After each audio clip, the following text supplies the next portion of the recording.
जय मसीह की सालों।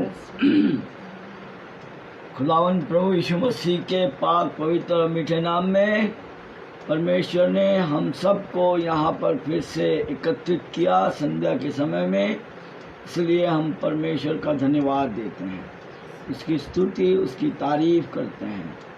आइए हम लोग प्रार्थना में जाएंगे और उसके बाद में फिर हम लोग वचन में जाएंगे, छोटी सी प्रार्थना करेंगे।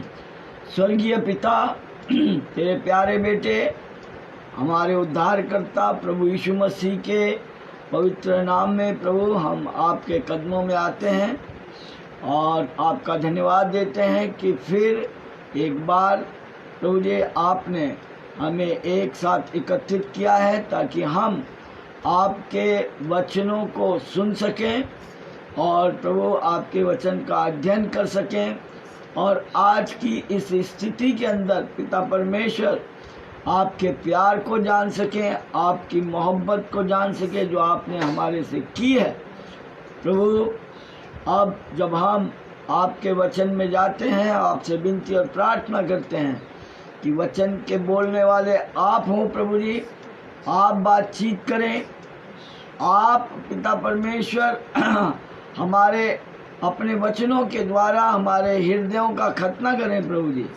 और प्रभु आपकी सत्यता और आपकी सच्चाई वह हम तक आए प्रभु जी।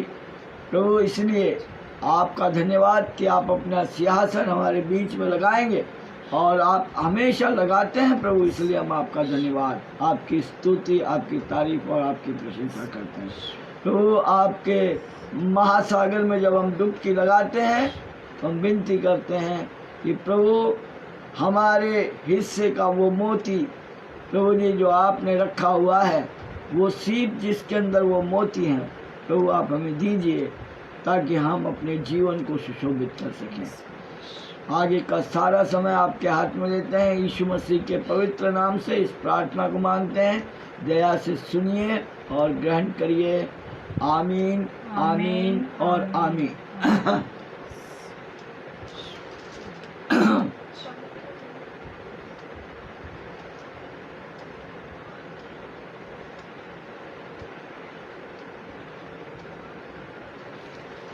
आइए परमेश्वर के वचन में जाएंगे और सबोपदेशक की पुस्तक सबोपदेशक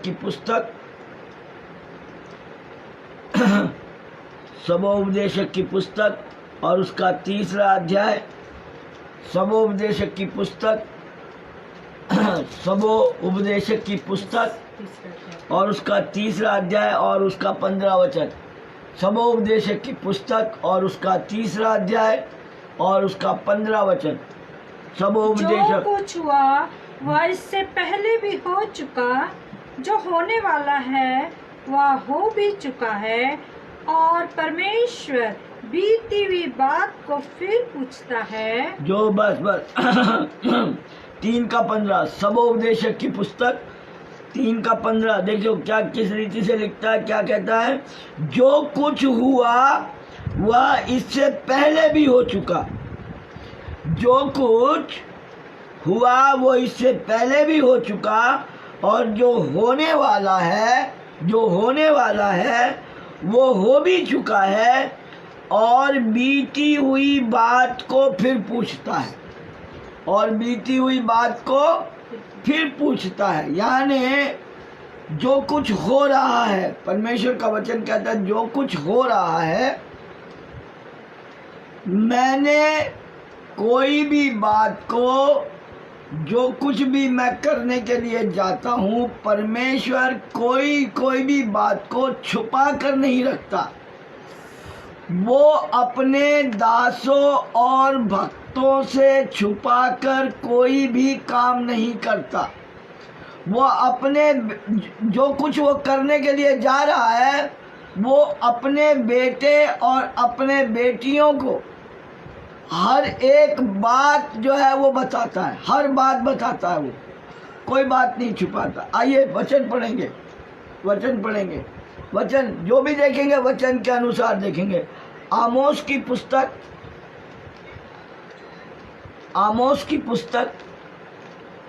आमोस की पुस्तक और उसका 3रा अध्याय और 7वां वचन। आमोस की पुस्तक और उसका 3रा अध्याय और उसका 7वां वचन। इसलिए सुनो, हाँ, मैं उनको उस स्थान से जहाँ के जाने वालों के हाथ तुमने उनको बेच दिया। नहीं, आमोस 3 का 7।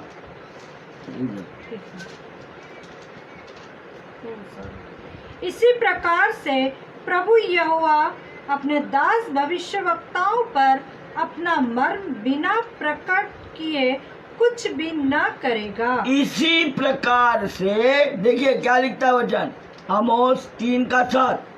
इसी प्रकार से प्रभु यहोवा अपने दास भविष्यवक्ता पर अपना मर्म बिना प्रकट किए कुछ भी ना करेगा। कुछ भी नहीं करता वो। ये चेतावनी उसने शुरुआत से जब मूसा ने, देखिए तौरेत की ये पुस्तक जो है हम लोग साथ साथ में अध्ययन कर रहे हैं, तो बाइबल लिखने की शुरुआत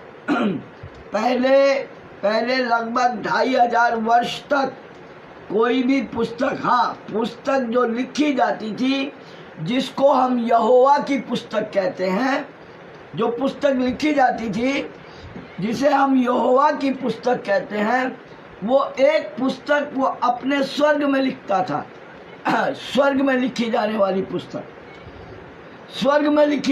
पुस्तक।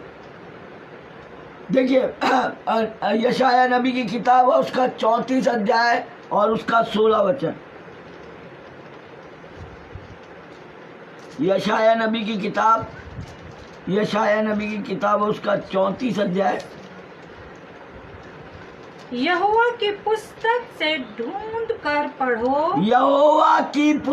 ढूंढ कर पढ़ो, इनमें से एक भी बात बिना पूरे हुए न रहेगी। हाँ, कोई बिना जोड़े न रहेगा, क्योंकि मैंने अपने मुंह से आज्ञा दी है। हाँ, और उसी की आत्मा ने उन्हें इकट्ठा किया। क्या कहता है? यहोवा की पुस्तक में से ढूंढ कर पढ़ो। कहाँ से ढूंढ कर पढ़ना है? यहोवा की पुस्तक में से ढूंढ कर पढ़ो, इनमें से एक भी बात बिना पूरा हुए न रहेगी, कोई बिना जोड़ा न रहेगा, क्योंकि मैंने अपने मुंह से ये आज्ञा दी है और उसी की आत्मा ने उन्हें इकट्ठा किया है। इसमें लिखी गई बात, ऐसी कोई भी बात जो इसमें लिखी गई है वो बिगर पूरा हुए बिगर नहीं रहेगी। और परमेश्वर का धन्यवाद कि प्रभु ने अपने बच्चों को, हमें और आपको, जो उसके चुने हुए हैं, उनको ये बातें अपने शास्त्र के द्वारा, उसने कहा मैं कोई भी काम बिगर छुपाए नहीं करूँगा। इसलिए आमोस की पुस्तक में कहता है मैं कोई भी बात बिगर छुपाए नहीं करूँगा, मैं बता दूंगा। तो बताएगा बताया कैसे उसने? अपने शास्त्र के द्वारा उसने हमको बता दिया कि अगर हम उसकी आज्ञा का पालन करेंगे तो क्या होगा, और आज्ञा का पालन नहीं करेंगे तो क्या होगा। ये यहोवा की पुस्तक के अंदर लिखा गया। और वास्तव में जब परमेश्वर ने स्वयं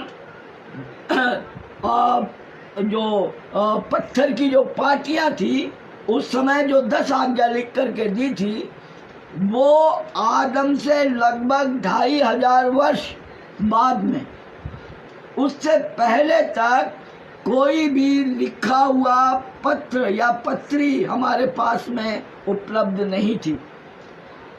पृथ्वी के ऊपर शास्त्र को लिखने का कार्य प्रभु यीशु मसीह ने अपनी उंगली के द्वारा पत्थर पर लिखकर शुरू किया, इसलिए हम कोई बात कहते हैं कि कोई बात है ना इतनी पक्की है जैसे पत्थर पे लकीर, यानी पत्थर के ऊपर जो कुछ खोद दिया जाता है वो कभी मिटता नहीं है, उसको मिटने के लिए बहुत टाइम लगता है।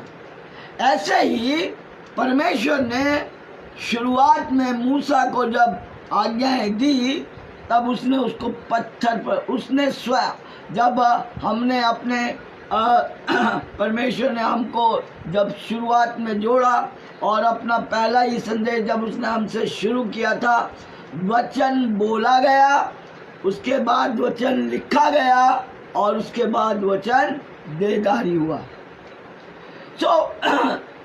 मूसा ने लगभग आदम के लगभग 2500 वर्ष बाद जो है वो व्यवस्था को उसने लिखना शुरू किया। अब ये व्यवस्था की पुस्तक के अंदर कोई भी बात ऐसी नहीं है जो परमेश्वर ने हमें बताई नहीं। फिर दोबारा से आइए आमोस की पुस्तक में, फिर दोबारा से आइए आमोस की पुस्तक में, फिर दोबारा से आइए। और हमने अभी 7वां वचन पढ़ा था कि प्रभु कोई भी कार्य बिगर बताए नहीं करता। उससे पहले 6ठी आयत को भी पढ़िए, आमोस की पुस्तक और उसका 3रा अध्याय और उसका 6ठा वचन। इसके क्या किसी मतलब तीसरा हाँ, आमोस 3 का 6। क्या किसी नगर में नरसिंगा फूंकने पर लोग न थरथराएंगे? क्या किसी नगर में नरसिंगा फूंकने पर लोग न थरथराएंगे? हाँ, आगे। क्या यहोवा के बिना भेजे किसी नगर में कोई विपत्ति पड़ेगी? क्या यहोवा के बिगर भेजे, देखिए ध्यान से सुनिए, क्या यहोवा के बिगर भेजे किसी नगर में कोई विपत्ति पड़ेगी? वचन बतलाता है, क्योंकि परमेश्वर, देखिए विपत्ति, और उसके बारे में ऐसे नहीं भेजा उसने विपत्ति ऐसे नहीं भेजा। उसने बताया, अपने वचन में बताया कि वो क्या करेगा, अपने दासों और भक्तों को बताया। और कहता है नरसिंगा फूंकना तो लोग थरथराएंगे। आज की जो दशा है, आज की जो महामारी की दशा है, आज जो लाशों के ढेरों पे ढेर लग रहे हैं, आज जो मौत खिड़की खोलने के बाद अंदर आ रही है, आज जो हमारे जवान बच्चों को डर बसा हुआ है कि घर से बाहर निकलेंगे और पता नहीं कौन सा वायरस उनको पकड़ लेगा, आज हमारे बच्चे डरे हुए कि कहाँ गलियों में खेलने के लिए जाएंगे और किस रीति से ग्रसित हो जाएंगे। आज हमारे बूढ़े बुजुर्ग डरे हुए हैं। नरसिंगा फूका, देखिए क्या कहता वचन, फिर से पढ़े 6ठा वचन। क्या किसी नगर में नरसिंगा फूकने पर लोग न थरथराएंगे? ये नरसिंगा ही तो फूका जा रहा परमेश्वर का, जिससे लोग थरथरा रहे। और क्या बिगर भेजे, परमेश्वर के बिगर भेजे विपत्ति, क्या कहता, देखिए नगर में क्या कहता क्या किसी नगर में नरसिंगा फूंकने पर हाँ, लोग न थरथराएंगे? हाँ, क्या यहोवा के बिना भेजे किसी नगर में कोई विपत्ति पड़ेगी? क्या परमेश्वर के बिगर भेजे कोई विपत्ति आएगी? नहीं। लेकिन देखिए, याद रखिए, लेकिन जब विपत्ति आएगी, लेकिन विपत्ति के बारे में अपने लोगों को परमेश्वर जो है, जैसे मुर्गी अपने पंखों के नीचे अपने बच्चों को छुपा लेती है, वो वैसे छुपा लेगी। लेकिन ये विपत्ति आएगी किसके ऊपर, और इसका समय परमेश्वर ने, देखिए हर चीज का समय परमेश्वर ने इस पृथ्वी के ऊपर इस स्वर्ग के नीचे, इस आसमान के नीचे परमेश्वर ने हर एक बात का समय निश्चित किया है। और इसलिए वो कहता है जो बातें पहले हो चुकी वो होंगी और जो हो रही है वो आने वाले समय में होगी। परमेश्वर ने कुछ नहीं छुपाया अपने दास और भविष्यवक्ताओं से। लेकिन हम देख रहे हैं कि ये सारी अच्छा विपत्ति किनके ऊपर आएगी, हमने काय के लिए देखा था। क्यों परमेश्वर धर्मी और अधर्मी दोनों का नाश क्यों करने पर है? क्यों परमेश्वर याजक और यजमान दोनों का नाश करने पर है? कारण क्या है? कारण हमने उस दिन देखा था, 3 कारण हमने देखे थे। एक, यहोवा की व्यवस्था को पलट दिया, यहोवा की व्यवस्था को पलट दिया। दूसरा, उसकी विधियों को नहीं उसकी आज्ञा को नहीं माना। और तीसरी बात, सनातन काल की अटल वाचा को तोड़ दिया। 3 बातें थी और इन 3 बातों के कारण परमेश्वर, देखिए धर्मी परमेश्वर की बार बार परमेश्वर यही बताना चाहता है, परमेश्वर की नजर में धर्मी कौन? परमेश्वर के समक्ष धर्मी वो है जो परमेश्वर के वचन का पालन करता है।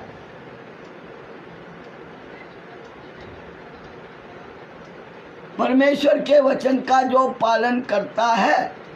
और परमेश्वर ने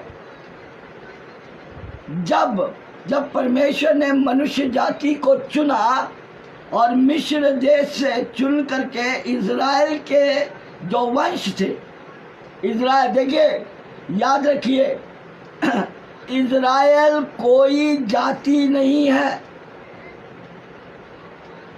और इज़राइली कोई धर्म नहीं है। इज़राइल की संतान होने से उसके वंशज इज़राइली कहलाए। इज़राइली कोई जात नहीं है। और जिस रीति से वचन का गलत प्रचार किया जाता है उस बात के ऊपर ध्यान दें। जब वचन को ध्यान से पढ़ेंगे, याकूब का नाम परमेश्वर ने दर्शन देकर उसका नाम, नया नाम इज़राइल रखा। याकूब, पहले उसका नाम था याकूब, और याकूब के नाम का अर्थ है धोखा देने वाला। याकूब के नाम का अर्थ है धोखा देने वाला, धोखा देने वाला याकूब के नाम का अर्थ है। और उस परमेश्वर ने याकूब का नाम बदलकर उसको नया नाम दिया और उसका नाम इज़राइल रखा। और उसके जो बेटे बेटियां हुए, जो उसकी संतान हुई, वो इज़राइली कहलाई। और इसलिए इज़राइल कोई जाति नहीं है और इज़राइल कोई धर्म नहीं है। याकूब की संतान इज़राइली कहलाई क्योंकि परमेश्वर ने उसका नाम बदल के, याकूब का नाम बदल करके इज़राइल रख दिया था। परमेश्वर ने जब इज़राइल जाति को मिस्र देश से जब निकाला, जब मिस्र देश से जब उसने उनको वहाँ से जब निकाला, तो वो हर एक को उसकी मंशा थी, हर एक लोग जो है वो याजक बने, हर एक। लेकिन इन्होंने, ये जो पूरा समूह था, जब आप निर्गमन की पुस्तक और उसका 19 अध्याय जब पढ़ोगे, और परमेश्वर ने जब उनको सिनाई पर्वत पर अपने सामने इकट्ठा किया, तो ये लोगों ने परमेश्वर की आवाज को सुनने से मना कर दिया और उस कार्य का भार मूसा के ऊपर डाल दिया कि तू ही परमेश्वर की आवाज सुन। और इसलिए जब स्वयं इस मनुष्य जाति ने स्वयं जब परमेश्वर की आवाज को सुनने और परमेश्वर के कार्य को करने से इनकार कर दिया, तब परमेश्वर ने इज़राइल के अंदर से ही यानी याकूब के बड़े बेटे लेवी को याजक पद यानी सेपरेट कर दिया कि ठीक है तू इस कार्य को कर, और ये बाकी लोगों ने परमेश्वर की आज्ञा को, परमेश्वर की आवाज़ सुनने से मना कर दिया। परमेश्वर शुरू से चाहता था कि वो जो है वो याजक बने। देखिए, निकालिए निर्गमन की पुस्तक, इसीलिए मैं हमेशा कहता हूँ शास्त्र निकालें, बाइबल निकालें। बाइबल में देखिए क्या लिखा है। बाइबल में अगर लिखा है, अगर ये बातें ऐसे के ऐसी है तो ठीक है। निर्गमन की पुस्तक और उसका 19 अध्याय।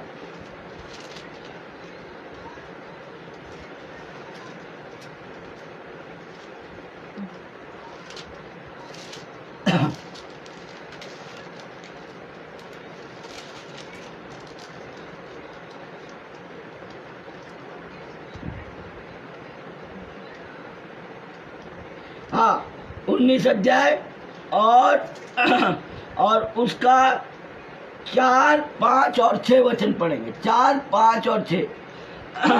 तुमने देखा है कि मैंने मिस्रियों से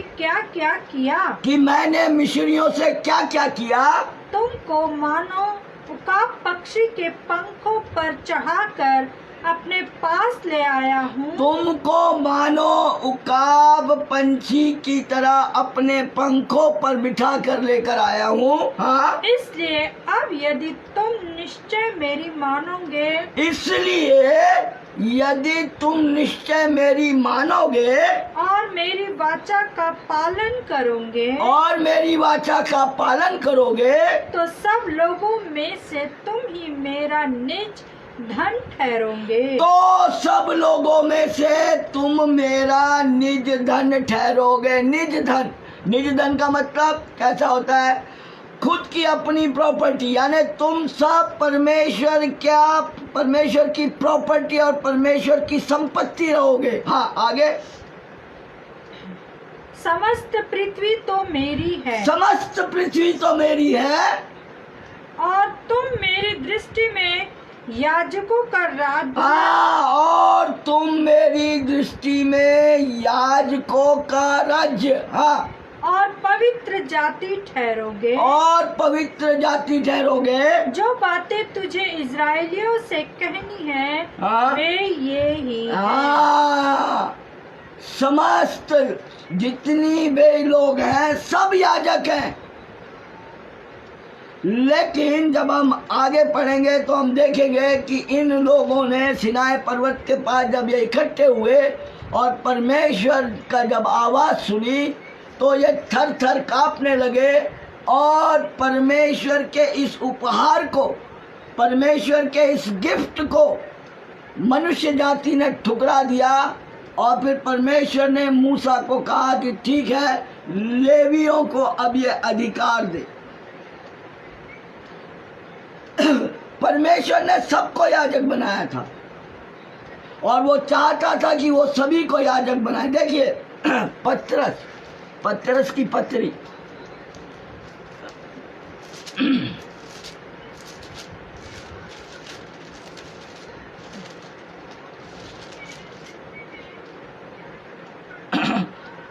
पहला पत्रस 2 अध्याय और 9 वचन।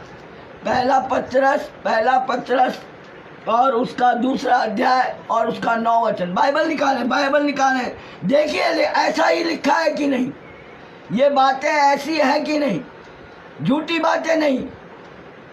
शास्त्र के अनुसार, जो बात शास्त्र में लिखी है उसी के अनुसार। हाँ, पर तुम एक चुना हुआ वंश और राज्य, पदाधिकारी, याजकों का समाज और पवित्र लोग और परमेश्वर की निज प्रजा हो, इसलिए कि जिसने तुम्हें अंधकार में से अपनी अद्भुत ज्योति में बुलाया है उसके गुण प्रकट करो। हाँ, पर तुम एक चुना हुआ वंश, you are the chosen one, तुम एक चुना हुआ वंश और राजपद अधिकारी। सिंपल लोग नहीं है हम लोग, सिंपल लोग नहीं, पर राजपद अधिकारी। हाँ, एम्बेसडर, यस, राजदूत, गवर्नर और याजकों का समाज, याजकों का समाज और पवित्र लोग और परमेश्वर की निज प्रजाओं। देखिए निर्गमन में क्या पढ़ा था, निर्गमन में क्या पढ़ा था, निज प्रजाओं, इसलिए कि जिसने तुम्हें अंधकार में से अपनी अद्भुत ज्योति में बुलाया है उसके गुण प्रकट करो। तुम याजकों का समाज हो और प्रभु यीशु मसीह जो काम को वो इजराइलियों ने और उन लोगों ने उस जमाने में, इसीलिए वचन कहता जो पहले हुआ वो फिर होगा। उन्होंने उस बात को नहीं माना। परमेश्वर ने अपने पुत्र को मेरे और आपके लिए इस संसार में फिर से भेजा ताकि मैं और आप याजकों का समाज बने, हम लोग स्वयं याजक बने। और इसलिए परमेश्वर हर घर के मुखिया को कहता है याद रख कि तू अपना जो है तू एक याजक है, याद रख कि तू एक भविष्यवक्ता है और याद रख कि तू अपने घर का राजा है। हालेलुया। यस। और ये तीनों ही बातें आज नहीं है मसीह परिवार में। परिवार का मुखिया याजक नहीं है, परिवार के मुखिया ने अपने लिए याजक खरीद लिए हैं या उनके पीछे वो दौड़ता है। परिवार के मुखिया ने अपनी जो परमेश्वर ने जो दी हुई सेवकाई है, परमेश्वर की जो सेवा है वो उसने ठुकरा दी है। जैसे उस जमाने के अंदर उन लोगों ने ठुकरा दी, आज के लोगों ने भी परमेश्वर की सेवा को ठुकरा दिया है और परमेश्वर का भविष्यवक्ता बनने के लिए उन्होंने उस काम को ठुकरा दिया है और अपना जो उसका जो वर्चस्व है उसके परिवार का, उस परिवार के अंदर का वर्चस्व जो है वो खत्म हो गया।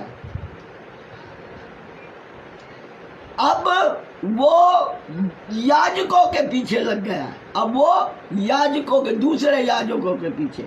और इसलिए परमेश्वर कहता है मैं नाश करूंगा, मैं धर्मी का नाश करूंगा, मैं अधर्मी का नाश करूं। क्यों? क्योंकि जो धर्मी बनते हैं वो धर्मी नहीं है, वो याजक नहीं है। तीनों बातें ठुकराई और क्या किया हमने वचन में देखा था। और हमने क्या देखा था? परमेश्वर के वचन ने हमें बताया कि तुमने झूठी बातों पर विश्वास किया। क्या किया? तुमने झूठी बातों पर विश्वास किया। और याजकों ने क्या किया? याजकों ने यह किया कि अपनी अपनी दुकानदारियां, अपने अपने मॉल खोल लिए। किसी ने बड़ा मॉल खोल लिया रिलायंस की तरह और किसी ने छोटी छोटी दुकानदारियां लगा ली। तो सामान तो मॉल में भी मिलता है और छोटी छोटी गली और परचूनों की दुकानों में भी मिलता है। आजकल यीशु मसीह इस रीति से बिकने लगा है। और उन्होंने क्या बोला? शायद आप लोगों ने वचन नहीं पढ़ा होगा तो फिर से निकाल करके पढ़िए। यिर्मयाह नबी की किताब और उसका 7वां अध्याय।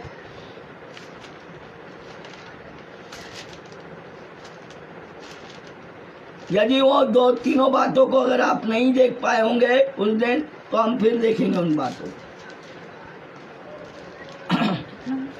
यिर्मयाह नबी की किताब और उसका 7वां अध्याय। 7वां अध्याय का 8वां वचन, 7वें अध्याय का 8वां वचन। देखो तुम झूठी बातों पर भरोसा रखते हो, देखो तुम झूठी बातों पर भरोसा रखते हो, जिनसे कुछ लाभ नहीं हो सकता। जिनसे कुछ लाभ नहीं हो सकता।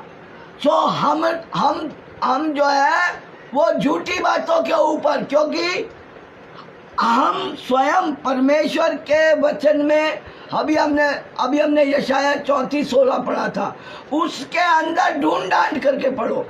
आप परमेश्वर के वचन को खोजते नहीं हो, हम परमेश्वर के वचन को खोजते नहीं है। हम लगे रहते हैं कि नहीं, हमें कोई याजक, कोई पुरोहित बताएगा और हम सुनेंगे, और वो जो बोलेगा वो पत्थर पे लकीर। बाइबल कभी उठाते नहीं, बाइबल कभी पढ़ते नहीं, ये तो धूल खाते हुए पड़ी रहती है।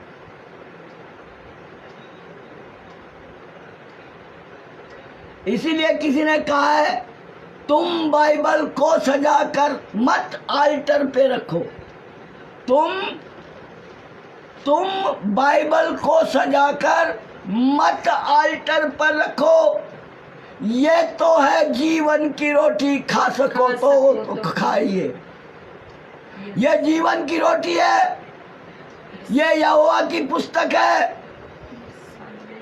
जब इसको खाओगे तो ये मीठी लगेगी, जब खाओगे तो मीठी लगेगी।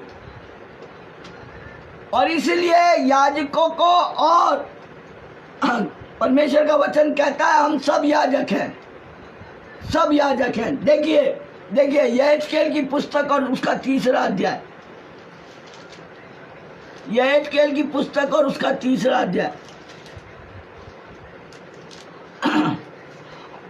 उससे पहले हम 2 अध्याय का 9 और 10 वचन पढ़ेंगे। उससे पहले हम यहेजकेल की पुस्तक, उसका 2 अध्याय और उसका 9 और 10 वचन पढ़ेंगे। यस, अपनी अपनी बाइबल निकालिए और देखिए कि ये बातें ऐसी की है, ऐसी की ऐसी लिखी हैं कि नहीं।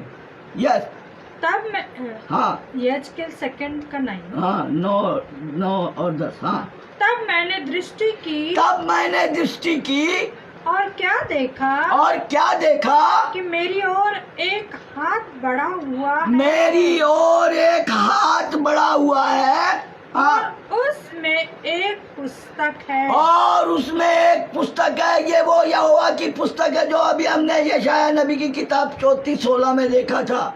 उसको यहेजकेल देख रहा है, और यहोवा अपनी हाथ बढ़ाकर स्वर्ग में लिखी जाने वाली वो पुस्तक, वो उसकी ओर हाथ बढ़ा करके दे रहा है। हाँ, उसने मेरे सामने खोल कर फैलाया, उसने मेरे सामने खोल कर फैलाया, और वह दोनों ओर लिखी हुई थी, और जो उसमें लिखा था, वे विलाप और शोक और दुख भरे वचन थे। और जो उसमें लिखा था वो विलाप, दुख और शोक भरे वचन थे। हाँ, अभी आगे 3 अध्याय का 1 और 2 वचन। तब उसने मुझसे कहा, हे मनुष्य की संतान, जो तुझे मिला है उसे खा ले, ये तो है जीवन की रोटी, खा सको तो खाइए। हाथ बढ़ाकर उसने अपनी पुस्तक दे दी, उसने अपने वचन दे दिए और कहा इसको खा ले, जो कुछ तेरे सामने रखा है इसको खा सके तो खा ले। हाँ, अर्थात इस पुस्तक को खा, तब जाकर इज़राइल के घराने से बातें कर।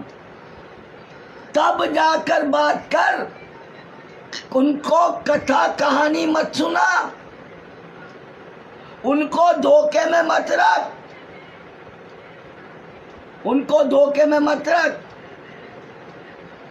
पहले पुस्तक खा, पहले वचन पढ़, पहले मुझे ढूंढ, यहोवा की पुस्तक को ढूंढ ढांड करके पढ़ो। हाँ, यस, आगे तब उसने मुझसे कहा, है मनुष्य के संतान, हाँ यह पुस्तक जो मैं तुझे देता हूँ हाँ, उससे पचा ले उसे पचा ले। हाँ और अपनी अतड़ियाँ इससे भर ले। हाँ अतः मैंने उसे खा लिया हाँ। और मेरे मुंह में वह मधु के तुल्य मीठी लगी। मधु के जैसी, जैसे मधु होता है ना, शहद। परंतु बड़े दुख की बात है, आज सत्य का वचन नहीं सुनते लोग, वो बड़े कड़वे लगते हैं उनको। और वो वचन किनको कड़वे लगते हैं? किनको कड़वे लगते हैं? जो परमेश्वर के बच्चे नहीं, उन याजकों को भी कड़वे लगते हैं और उस प्रजा को भी कड़वे लगते हैं। उनका नाश करेगा प्रभु। वैसे धर्मी, ढोंगी अधर्मी लोग, ढोंगी प्रजा और ढोंगी याजक, समय ठहराया हुआ है, और समय आ गया है। आप देख रहे हो, समय आ गया है।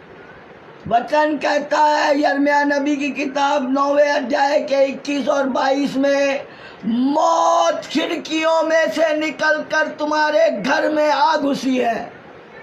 तुम्हारे जवानों को सड़कों पर, चौकों पर इंतजार कर रही है। तुम्हारे बच्चों का गलियों में इंतजार कर रही है। तुम्हारे बुजुर्गों का तुम्हारे घर में इंतजार कर रही है। और लाशें पूरियों की तरह ढेर बन करके, आप देख रहे हो, मुझे बताने की जरूरत नहीं है। कारण, इसके पीछे कारण। वचन कहता है मैं बिगर बताए कोई काम नहीं करता।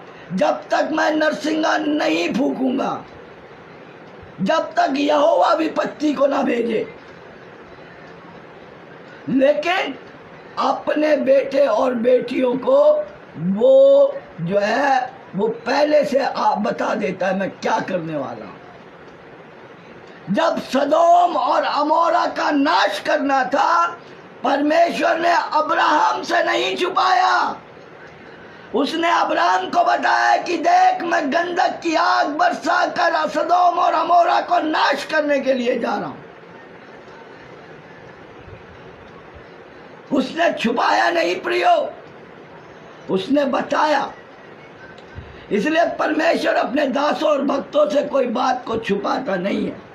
और प्रजा ने झूठी बात पर विश्वास किया और याजकों ने क्या काम किया, पढ़ेंगे 7वां अध्याय यिर्मयाह 7 और उसका 4था वचन। यिर्मयाह 7 और उसका 4था वचन।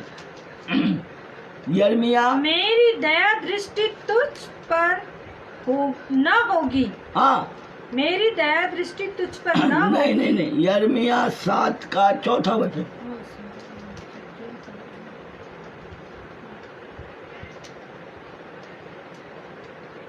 यिर्मयाह 7 निकालिए, बाइबल निकालिए। यिर्मयाह 7 और उसका 4था वचन। पढ़ो, नहीं मिला क्या? तुम लोग यह कहकर झूठी बातों पर भरोसा मत रखो। तुम लोग यह कहकर झूठी बातों पर भरोसा मत रखो। यही यहोवा का मंदिर है, यही यहोवा का मंदिर है, यही यहोवा का मंदिर है। याजकों ने, जिनके ऊपर हमने काम सौंप दिया, अब उन्होंने मिलावट करना शुरू कर दिया। उन्होंने अपने अपने मॉल बना लिए और उन्होंने कहा इस दुकानदारी पर आओगे, यहाँ इस मॉल में आओगे तो यहाँ पे जो सामान मिलेगा वही प्योर मिलेगा। बाकी आप दूसरी जगह जाओगे तो वहाँ आपको मिक्स किया हुआ सामान मिलेगा। और इस पृथ्वी के ऊपर, तमाम जगहों के ऊपर लोगों ने अपनी अपनी दुकानदारियां खोल ली, जो हम देख रहे हैं। बताने की आवश्यकता नहीं है कितनी खुल गई है। अगर पूरे संसार के अंदर दुकानदारियां गिनने के लिए जाओगे तो लाखों से ऊपर हैं। हिंदुस्तान के अंदर ही 1 लाख से ऊपर डिनोमिनेशन हो गए होंगे।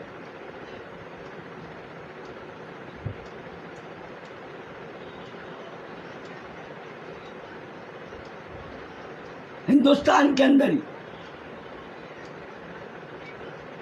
हिंदुस्तान अभी शैतान को मालूम है, इब्लीस जानता है कि अगर मेरे को लोगों को अगर गुमराह करना है तो क्या करना पड़ेगा, क्या करना पड़ेगा? तो मेरे को अपना रूप बदलना पड़ेगा। और वो रूप कैसे बदलता है?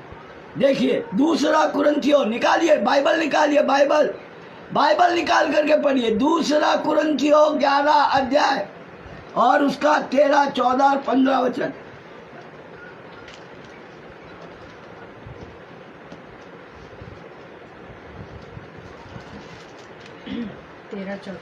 हाँ, क्योंकि ऐसे लोग 2 कुरिन्थियों हाँ, 11 का, हाँ, क्योंकि ऐसे लोग झूठे प्रेरित, क्योंकि ऐसे लोग झूठे प्रेरित और छल से काम करने वाले, और मसीह के प्रेरितों का रूप धरने वाले हैं। और मसीह के छल से काम करने, ऐसे लोग छल से काम करने वाले और मसीह के प्रेरित का रूप धरने वाले। हाँ, यह कुछ अचंभे की बात नहीं, ये कोई अचंभे की बात नहीं है। हाँ, क्योंकि शैतान आप भी ज्योतिर्मय स्वर्गदूत का रूप धारण करता है। क्योंकि शैतान आप भी ज्योतिर्मय स्वर्गदूत का रूप धारण करता है, इसलिए उसके सेवक भी धर्म के सेवकों का सा रूप धरे तो कोई बड़ी बात नहीं। इसलिए यदि उसके सेवक भी धर्म के सेवकों सा रूप धरे तो कोई बड़ी बात नहीं, परंतु उनका अंत उनके कामों के अनुसार होगा। परंतु उनका अंत उनके अभी उसको मालूम है बहकाना है तो रूप बदलना पड़ेगा। और पिछले 2000 साल से परमेश्वर इंतजार कर रहा है। जो वो कर सकता था मेरे और आपको वापस से याजक का समाज बनाने के लिए, उसने स्वर्ग की बादशाहत को छोड़कर इस दुनिया के अंदर आकर मेरे और आपके लिए कलवरी के क्रूस के ऊपर बलिदान होकर मुझे और आपको अपने अंदर लेकर और उस कलवरी के क्रूस के ऊपर उस सजा को हमने भुगता प्रभु के साथ। प्रभु ने हमारे लिए भुगता क्योंकि हम नहीं भुगत सकते थे, हम निर्बल थे। प्रभु ने मेरे और आपके लिए वो कार्य किया। मैं और आप, हम सब मसीह के साथ उस कलवरी के क्रूस पर मारे गए, हम उसके साथ गाड़े गए, हम उसके साथ जी उठे और हम याजकों का समाज और राजपदधारी ऐसा परमेश्वर ने हमको बनाया। लेकिन हम बनना नहीं चाहा, हमने याजक बटोर लिए।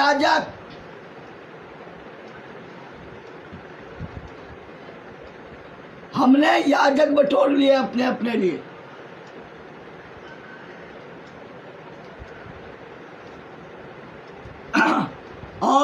और दूसरा का और याजकों को और क्या करना चाहिए था? हमें झूठी बातों पर लगना नहीं चाहिए था। और याजकों का क्या काम था? याजकों का काम था, पढ़िए मलाकी की पुस्तक, मलाकी आखिरी पुस्तक मतलब पुराने नियम की आखिरी पुस्तक, मलाकी की पुस्तक और उसका 2 अध्याय, उसका 7, 8 और 9 वचन पढ़ेंगे। क्योंकि याजकों को चाहिए कि वह अपने ओठों से ज्ञान की रक्षा करे, हाँ, और लोग उसके मुंह से व्यवस्था पूछे, और लोग उसके मुंह से व्यवस्था पूछे, क्योंकि वह सेनाओं के यहोवा का दूत है।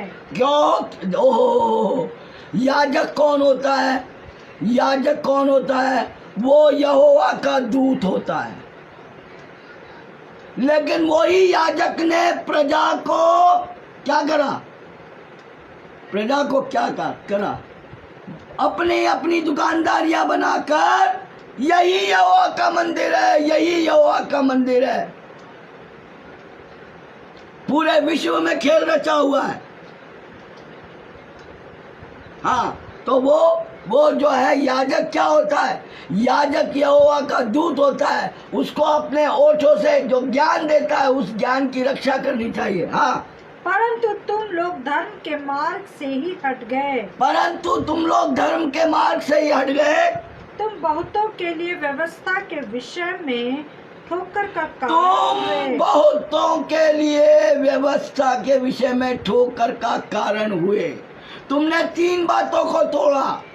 तुमने व्यवस्था को बदल डाला, तुमने मेरी विधियों को बदल डाला, और तुमने जो है सनातन वाचा को तोड़ डाला। मेरी आज्ञा का पालन नहीं किया।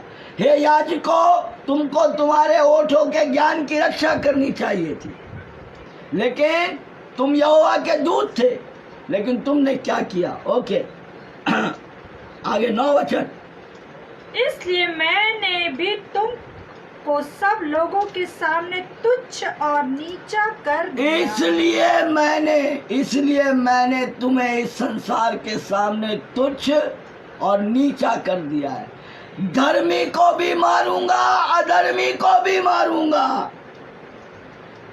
7 कोठरियों में बंद रहेगा, ताला लगा कर रहेगा, महलों में रहेगा या झोपड़ी में रहेगा, वहां आके मारूंगा।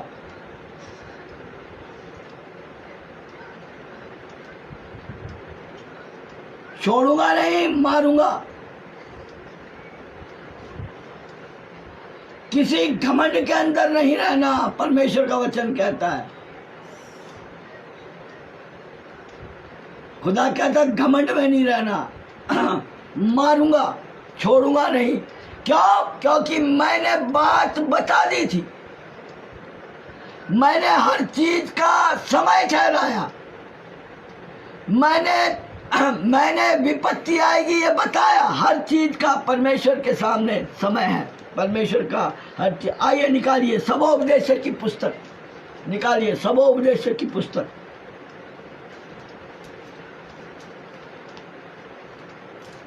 सबोपदेश की पुस्तक,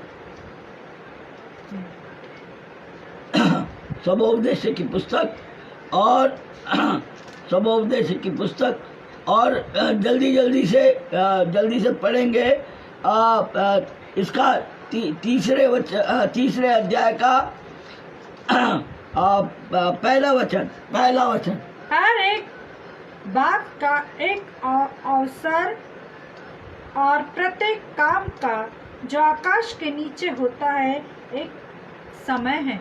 हर एक बात का अवसर और प्रत्येक काम का जो आकाश के नीचे होता है एक समय है।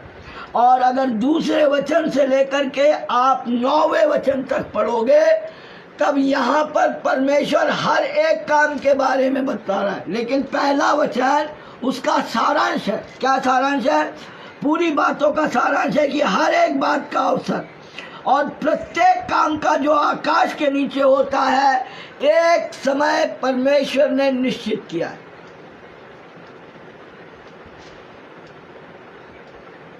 विपत्ति से छुड़ाने का अवसर, विपत्ति भेजने का अवसर, महामारी से रोकने का अवसर और महामारी भेजने का अवसर। अगर आप 9वें वचन तक पढ़ेंगे तो हर चीज के बारे में, और इसीलिए परमेश्वर का वचन कहता है जो उसने बता दिया था, उसने हमको इन सारी बातों के बारे में उसने हम, लेकिन क्या किया? याजकों ने क्या किया? याजकों ने क्या किया? आइए मेरे साथ निकालिए यिर्मयाह की पुस्तक और उसका 15 अध्याय। यिर्मयाह की पुस्तक और उसका 15 अध्याय।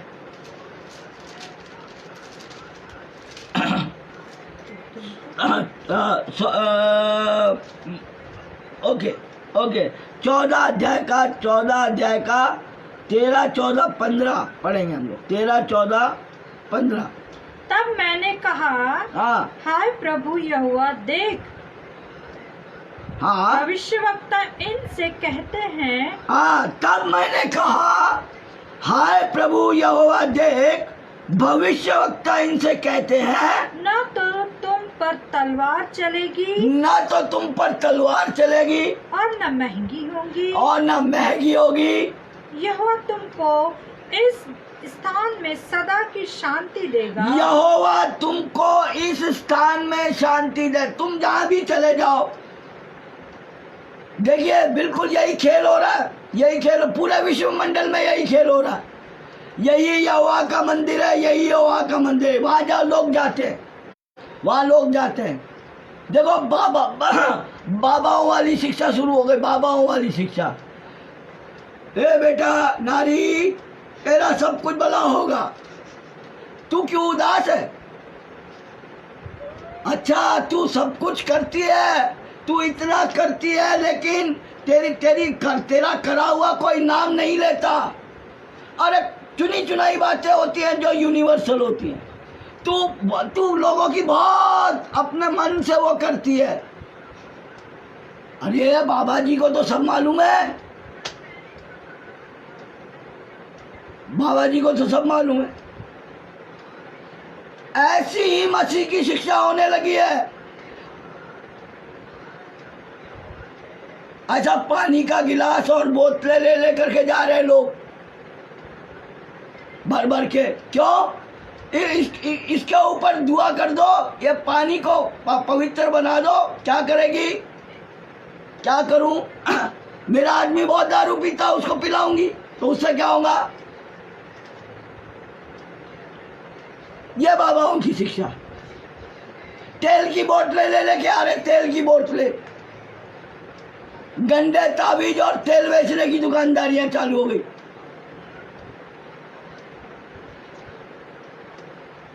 कहाँ है शिक्षा? परमेश्वर ने कहा जब कोई रोगी बीमार हो तो उसी समय ऑन द स्पॉट तेल मलने की है, बोतलों में तेल लगाने की शिक्षा थोड़ी है।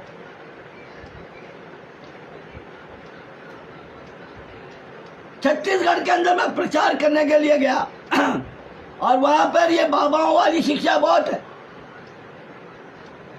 और बाद में लोगों ने सोचा कि शायद वो भी तेल की बोतलें ले लेके आए वहां पे। और जहां जिन लोगों ने बुलाया था और जब वचन का प्रचार हुआ, शायद जिन लोगों ने अरेंज किया था उनको भी ये मालूम नहीं था कि वचन परमेश्वर का संदेश कैसा आएगा। और परमेश्वर तो अपने वचन से बात करता है। जब उन्होंने देख लिया कि ये प्रचार करने वाले, परमेश्वर ने इसको बाबाओं की शिक्षा के लिए तो यूज नहीं किया। जब लोग वहां पर आए और तेल की बोतल लेकर के आए और पानी की बोतल लेकर के आए, तो वो हड़बड़ा करके उनको हटाने की कोशिश कर रहे थे, लेकिन मैंने रोक लिया उसको। मैंने कहा ये तेल की बोतल और पानी की बोतल के बारे में।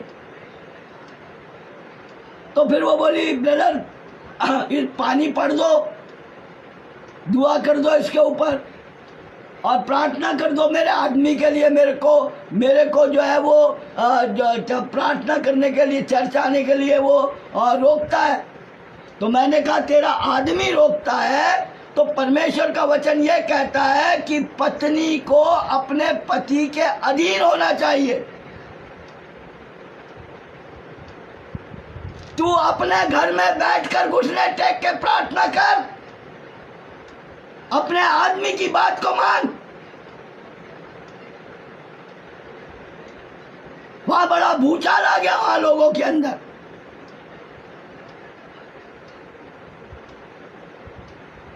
अरे याजक हो, याजक अपने मुंह से जो ओठों का ज्ञान दिया है, तुम यहोवा के दूत हो, तुम पति पत्नी को अलग करने की शिक्षा क्यों देते हो?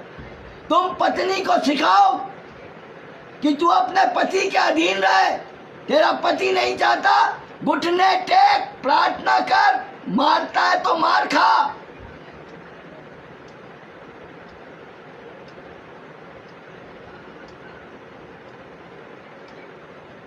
लेकिन अपने पति के विरोध में मत जा, तब उसका हृदय फटेगा, तब परमेश्वर उसके हृदय का खतना करेगा। हालेलुया। और तब वो परमेश्वर का दास बनेगा।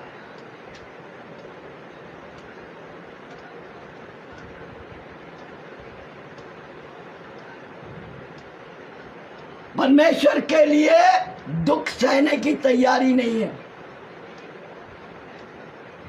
राजस्थान के अंदर एक बहन, हरियाणा की एक बहन राजस्थान के एक राजघराने के अंदर, राजघराने के पुरोहित के घर में गई। किसी रीति से परमेश्वर, और उसका पति उसको कहीं नहीं जाने देता था प्रार्थना करने के लिए। उसके घर में जो प्यार बहुत करता था वो अपनी पत्नी से, लेकिन जब वो यीशु मसीह का नाम लेती थी, जब वो बाइबल का नाम लेती थी, तो वो बाइबल को फाड़ता था और उसके मुंह पे फेंक के कई बार उसने बाइबल को फाड़ा। एक बार तो उसने बाइबल को फाड़ कर, उस समय ये बाइबल का गत्ता जो है वो गत्ते का भी तो प्लास्टिक का आने लगा है कवर, जो है वो गत्ते का कवर होता था और खड्डे का, और उसने जब फेंक करके मारा तो यहाँ से यहाँ तक उसका गाल फट गया, 4 टाके लगे, लेकिन उसने कुछ नहीं बोली, धीरे से उठी। गुस्सा मत करो, मेरा प्रभु आपसे प्यार करता है।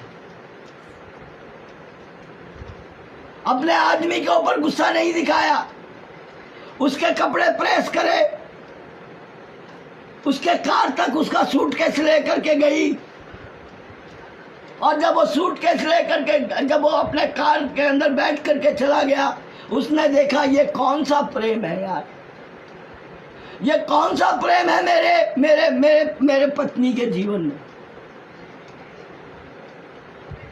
कौन सा मसीह है? मसीह में मार खाती थी वो, लेकिन उसने कभी जिद नहीं की। और प्रियो, वो उसका पति उसी दिन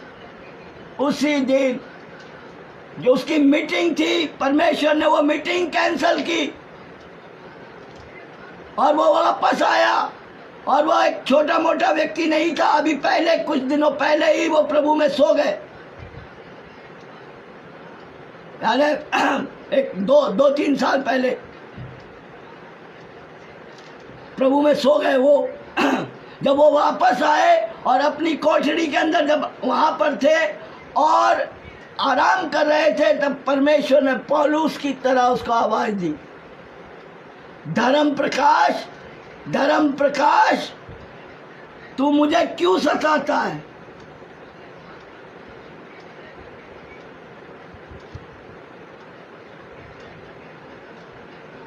वो थे पंडित धर्म प्रकाश, पुष्कर राजस्थान के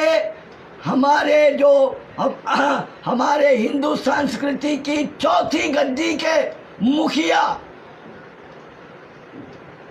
जिनका संबंध डायरेक्ट राजशाही घरानों से, जिनके आंगन के अंदर श्रीमती इंदिरा गांधी हमारी प्रधानमंत्री जिनकी आंगन में खेली, उनके सपुत्र, वो एक बहुत बड़े अभिनेता भी थे दिलीप कुमार के साथ में, और कांग्रेस पार्टी के महासचिव थे।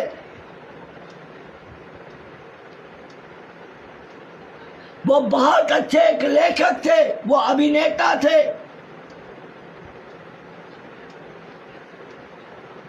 पंडित धर्म प्रकाश शर्मा, YouTube पर जाकर के देख लेना गवाही। और परमेश्वर ने उनको चुन लिया,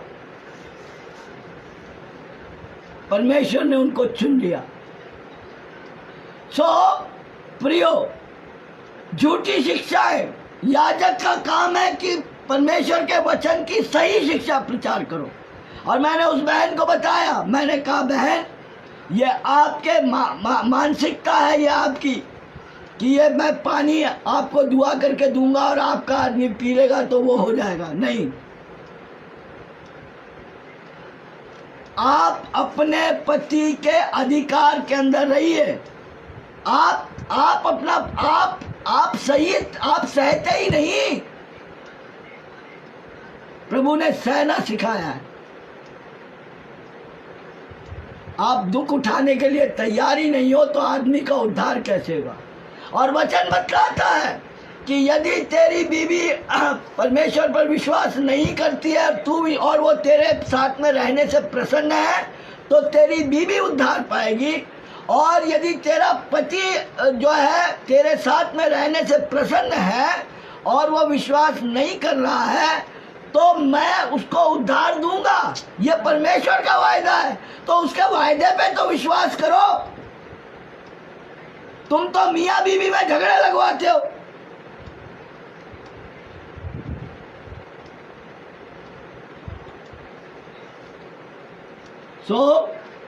प्रियो, एक वचन पढ़ेंगे बस और उसके बाद में फिर इसको कंटिन्यू करेंगे प्रभु ने चाहा तो।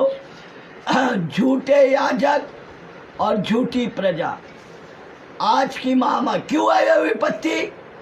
परमेश्वर की आज्ञा का न मानना, परमेश्वर की आज्ञा का नहीं मानने के कारण, है ना, परमेश्वर की आज्ञा का जो उल्लंघन करते हैं। तो ओके, वो जो शिक्षा उसको हम लोग देखते रहेंगे, लेकिन फिर भी परमेश्वर ने जो काम दिया है उस काम के बारे में एक वचन पढ़ेंगे। एक वचन यहेजकेल की पुस्तक, यहेजकेल की पुस्तक, यहेजकेल की पुस्तक, यहेजकेल की पुस्तक और उसका 3रा अध्याय, उसका 27 वचन पढ़ लें। यहेजकेल की पुस्तक और उसका 3रा अध्याय, 3रा अध्याय और उसका 27 वचन।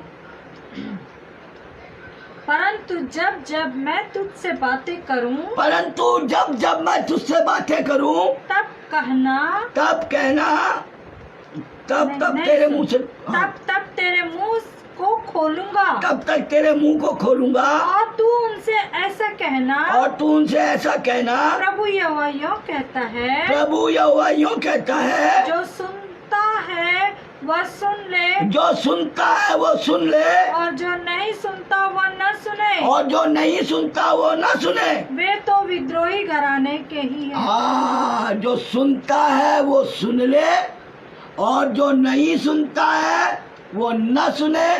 परंतु यहोवा ने, परमेश्वर ने सत्य के वचन का प्रचार करने के लिए परमेश्वर के याजकों को तैयार किया है, और उनका काम है कि चाहे कोई सुने या कोई ना सुने। आइए प्रार्थना में जाएंगे।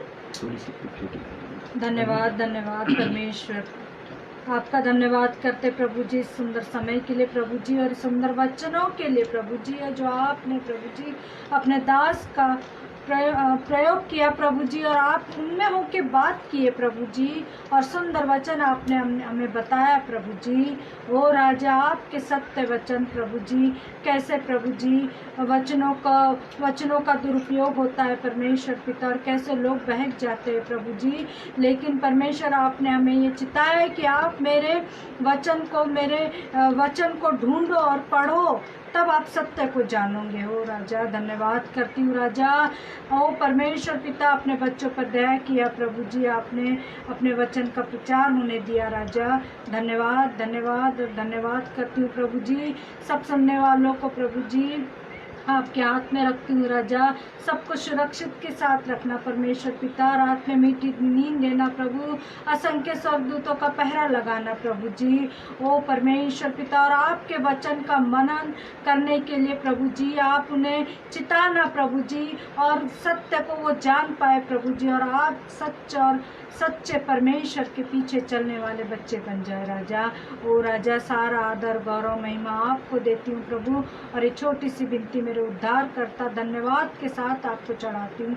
यीशु मसीह के नाम में आप स्वीकार कीजिए। आमीन आमीन। और हम सब कहे आमीन। खुदा बाप आप सबको आशीष प्रदान करे। दूसरे मिलने तक, प्रभु के दूसरे आगमन तक प्रभु की आशीष और बरकतें आपके परिवार पर, आपके बच्चों पर, आपकी पत्नी, आपके पति पर, आपके तमाम रिश्तेदारों पर, आपके पड़ोसियों पर, हमारे देश के नेताओं पर, डॉक्टर और नर्सों पर, तमाम पुलिस अधिकारी, सेनाओं के ऊपर, तमाम नगर परिषद के काम करने वाले तमाम लोगों के ऊपर, हर प्यार करने वाले, न प्यार करने वाले, हर लोगों के ऊपर प्रभु का अनुग्रह बरकरार रहे। प्रभु आप सबको आशीष प्रदान करें। God bless you, God bless you, God bless you, God.